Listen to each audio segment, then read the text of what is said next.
We're here with A&M Commerce linebackers coach and co-defensive coordinator Mike Conrad after day 4 preseason practice. Coach Conrad, you've probably got the most experienced position group on the field with the middle linebackers especially. Talk a little bit about how that group has retained the information picked up in spring ball and how their leadership helps going into an important fall camp. Well, experience always helps, and we have experience. We got a lot of guys that have played meaningful snaps here at Commerce. But with any season, as you go through training camp, it's a lot about the fundamentals, a lot about the technique, and that's really what we're focusing on right now. You know, we're going to get into game prep here soon. Kingsville, we got a bear of a first opponent, and we'll get there. But right now, we're just getting better as football players. Alignment, assignment, attitude, effort, things it takes to be good throughout the duration of the season. With a new defensive coordinator comes slightly new wrinkles, new terminology, that kind of thing. How do you feel your guys have picked up on the new defense? Good. I got a smart group of guys, or we got a smart group of guys that are at the linebacker position, and they love learning. You know, they want to improve their football IQ. They want to get better.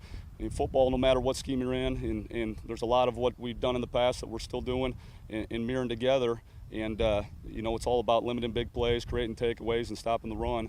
And that's what we're going to continue to strive to do in the future. With that much experience and a fair amount of new guys coming up behind them, is it like having 4 more coaches on the field during practice?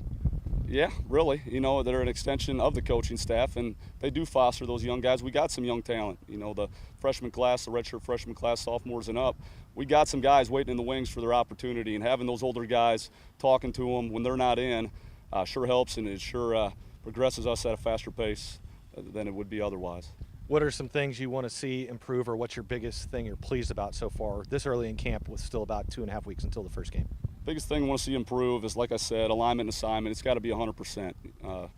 You can't do anything else unless you're in the right gap, doing your job, knowing what your job is. From there, you can branch out. You can get into the technique. You can get into the fundamentals and take it a step further. But we need to be running the football. We need to be swarming every single time that ball snapped. We need to be pressing a hip. We need to be finishing a dominant position. Once we got that, it's all going to fall into place for us. All right, thanks a lot, Coach Conrad. We'll talk to you later in camp.